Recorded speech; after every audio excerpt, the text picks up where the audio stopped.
The main focus of the Department of Health and Wellness is to make available to the residents of the City of Detroit information and services that will assist them in developing good health practices by providing food to school-aged children, clinical and medical support, as well as community and educational services.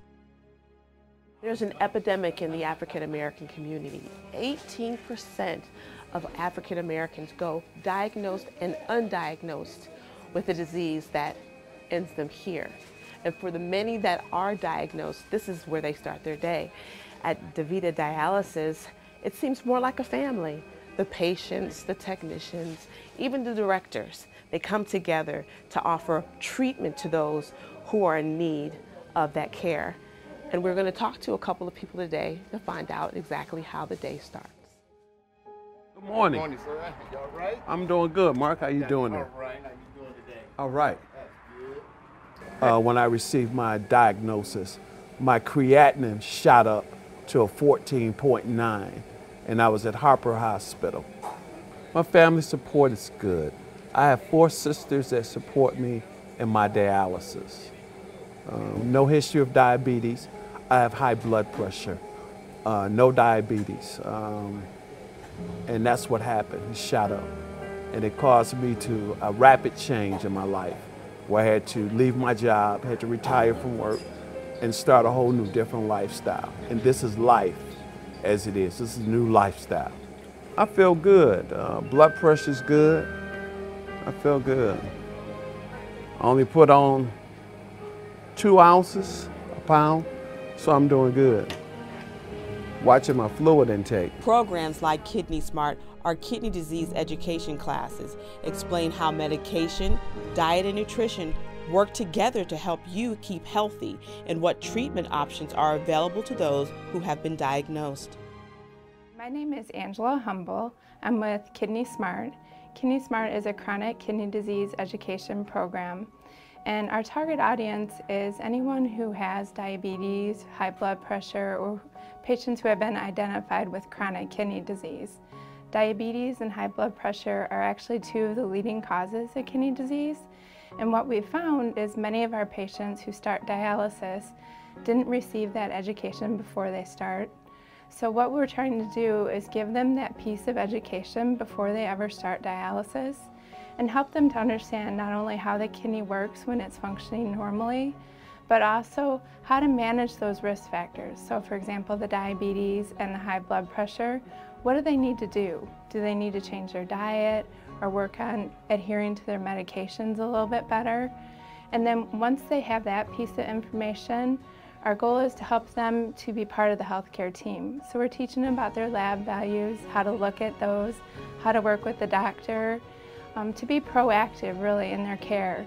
We're with Brenda Hunt, who is the facilities administrator for DaVita. Why don't you tell me what your day-to-day activity is overseeing this facility? Being a facility administrator, I've been doing this in dialysis for 25 years. The patients mean the world to me. I come to work for the patients. I'm here as a representative for the patients. When I come in, I make sure I go around and say good morning or good afternoon to all my patients. They're very special to me. I make sure that I address any concerns, any health issues, have my clinical coordinator involvement. I have a whole team of people from nurses to patient care technicians that work with me with the patients to ensure their happiness and that they receive the best care that we possibly can give them. And what type of services do you offer your patients? We offer them dialysis. Patients are here either Monday, Wednesday, or Friday, 3 times a week, anywhere from 3 to 4 hours. Tuesday, Thursday, Saturday, they're also here. We have 2 shifts on Tuesdays, Thursdays, and Saturdays. And we make sure that they have the best experience possible while in the facility. So you would say then that you're more like a family as opposed to having just regular patient care? Absolutely. We try to do educational, fun things. It could be educational bingo. It could be a patient picnic, you know, to help keep them involved and make education fun. Because the more they know, the better they feel. So then how do you interact with their families? Do you have a lot of support from family members that come in with the patients? A lot of our patients don't have extended families, and we kind of become their families. We spend a lot of time with them, probably more than with their own families. I see. But we do interact a lot with their families and get family help and guidance on patients that need that added extra assistance. So are you accessible to them then outside of the facility? So it's not just speaking with them when they're receiving their treatments. They're also able to talk to you when they leave? Yes, they know they can call anytime. Most of the patients have my cell phone number. They can call the facility. They'll call to talk to the dietitian, social worker, clinical coordinator, one of the nurses on duty at the time to get their questions answered. Hello, I'm Puneet Mann. I'm the Regional Operations Director with DaVita. So I'm responsible for 11 facilities in and around the Detroit area. 9 of them are in Wayne County and 2 of them in Oakland County. And we have about 20 facilities in Wayne County total and 11 facilities in Oakland County, which are handled by other directors too. In those 20 and 11 facilities, we have about 2,500 patients we serve every day. And then basically my job is to make sure that each of those 11 facilities is working perfectly. The patients are happy. We're providing excellent clinical care to our patients. That's the most important part about it. And then making sure, everybody's happy. As we acknowledge our people who work for us as teammates, so the teammates are happy and, they have a good relationship with the patients. So Janet, what is it that you do here in the facility? Well, I'm the registered nurse clinical coordinator, and I'm in charge of all the clinical operations, planning the patient's care, setting up the schedules for the patients, making sure their labs get ordered. Okay, so your interaction with them, do they come to see you first, or do you take them to the area in which they receive their dialysis? What type of personal interactions do you also have with them? Well, I work the floor, so when they come in, I do their initial pre-treatment assessment and document it, help tell the technicians how much fluid to remove based on my physical assessment of the patient, and then monitor their treatment. If there's any problems during the treatment, then I'm the one that makes the decision as to what therapy they get to resolve that. Now, I understand that there are a couple of patients that we'll have the pleasure of talking to today. Oh, yes. Would you mind introducing me? Sure, sure. I need to wear this before I go out on the Yes, floor, this correct? is a personal protective case to prevent you from getting splashed with blood. Okay. And so we have to snap it up. Snap it up.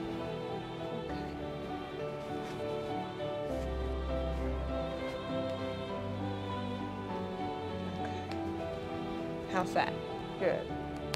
Okay. Okay, I want to introduce you to Mr. Roberson. Okay.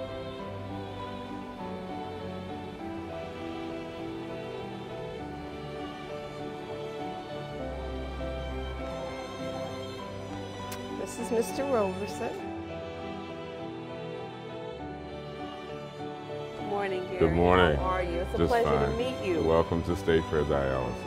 So why don't you tell me what your day here is like? My day is, when I first come to the State Fair Dialysis, I check in by weighing myself.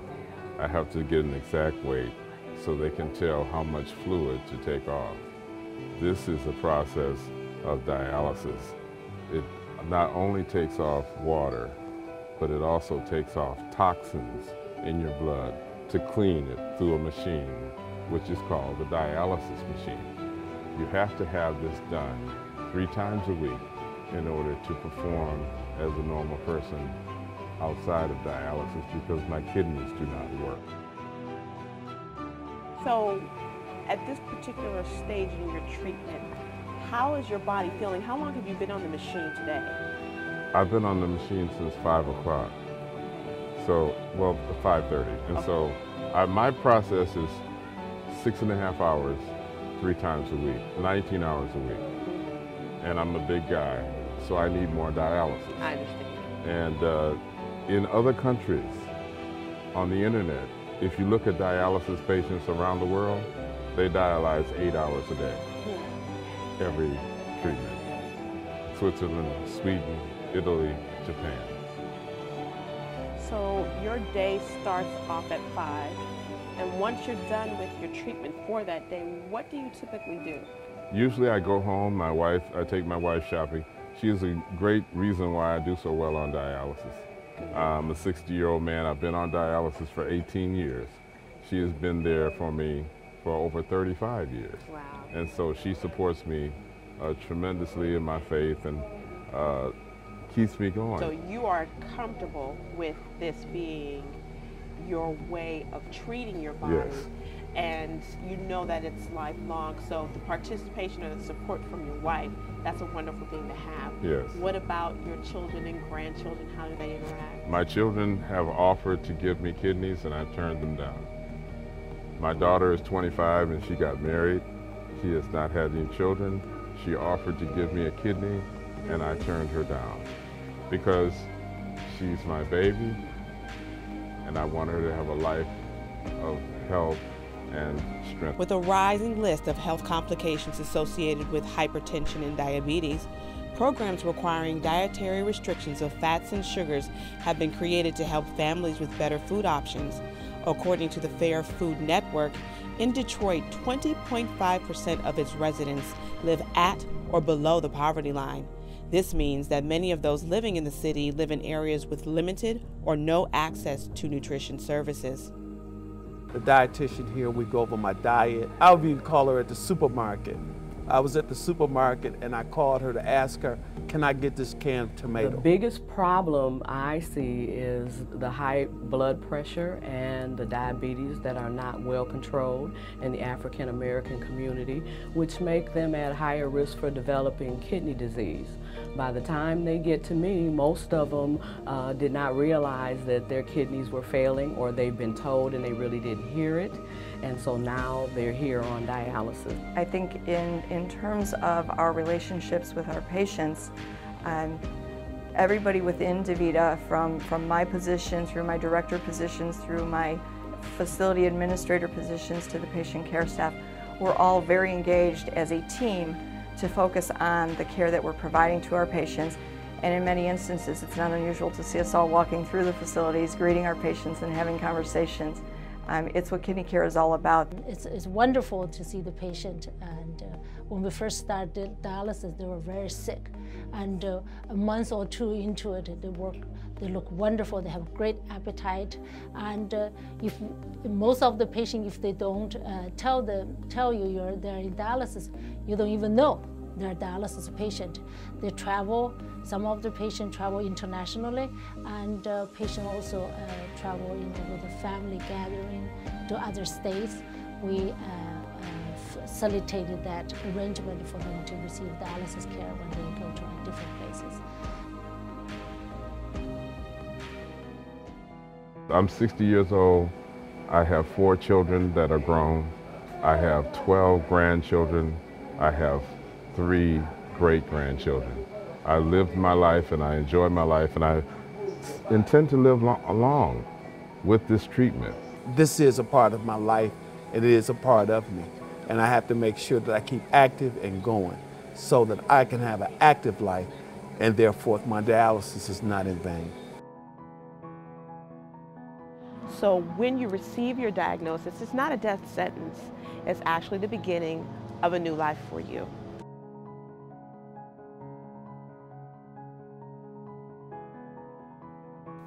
If you would like more information on the Department of Health and Wellness, please visit www.detroitmi.gov.